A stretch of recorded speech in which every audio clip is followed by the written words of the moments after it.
जे गोष्टी समोर आलेली आहे त्यामध्ये 4 सस्पिशियस डेथ्स आहेत. यामध्ये ॲडमिट ज्यावेळी झाले होते ते हॉस्पिटलला त्यावेळी हिस्ट्री ऑफ इंटॉक्सिकेशन अशा प्रकारची गोष्टी समोर आली होती.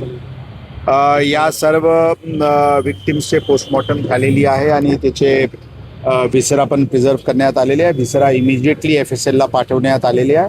आज संध्याकाळी रात्रीपर्यंत व्हिसराचे रिपोर्ट आल्यावरून स्पष्ट काय कंटेंट त्यामध्ये होता आणि एक्झॅक्टली काय कॉज ऑफ डेथ होता ते समजेल.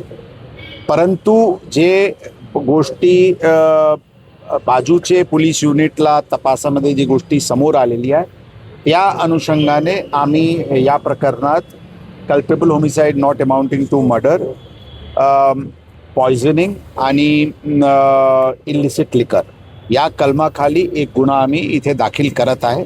त्याचे तपास तात्काळ युद्धपातळीवर ऑलरेडी सुरू आहे. त्याचे तपास होईल. नक्की याचे जसं मी सांगितले व्हिसरा रिपोर्ट आल्यानंतर एक्झॅक्टली काय झाला त्यावर कळेल. त्याचबरोबर पूर्ण परिसराचे जे विक्टिम्सचे राहणारे ठिकाणचे तसेच जिथे एलेज्ड कन्झम्पशन झालेली आहे त्या ठिकाणाची CCTVचे बारीकरित्याने पडताळणी होत आहे. त्याच्याबद्दल पण आज रात्रीपर्यंत त्याचे क्लॅरिटी येईल. क्लॅरिटी आल्यानंतर आपल्याला डिटेल माहिती या गोष्टीवर कळवण्यात येईल. सीएम सरांचं म्हणणं आहे की इट कम्प्लीट रॅकेट जे एक्सपोज करायचा प्रयत्न सुरू आहे आणि त्याच्या लिंक शोधतात आता. सो म्हणजे हे ऑर्गनाइज क्राईम मध्ये तुम्हाला दिसतंय? बरोबर आहे. त्याबद्दल जसं मी सांगितले ते गोष्टी बाजूचे पोलीस युनिटमध्ये ते गोष्टी काल लक्षात आल्यावर त्यांचे तपास पुढे गेलेले आहे.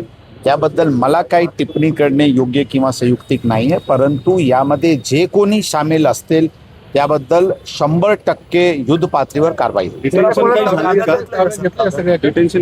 ऑलरेडी ते जसं मी सांगितले कालपासून जे दुसरा जॉईनिंग पोलीस युनिट त्याच्याबद्दल तपास करत आहे यांच्या ताब्यात या प्रकरणाचे भौतिक सगळे आरोपी असतील. कारवाई करत नाही. सॉरी, लोकल जे आहेत तिथले पांढरे मळ्यातले आणि रिलेटिव्ह पोलीस रेग्युलर त्याबद्दल जर स्थानिक पोलिसांचे काही दुर्लक्ष असतील तर 100% त्याच्यावर पण कारवाई करण्यात येईल. यावर्षी मागच्या वर्षीचे तुलनेत आत्तापर्यंत म्हणजे 27 मे पर्यंत अप्रॉक्सिमेटली 1000 अवैध दारूची केसेस पुणे शहर पोलीस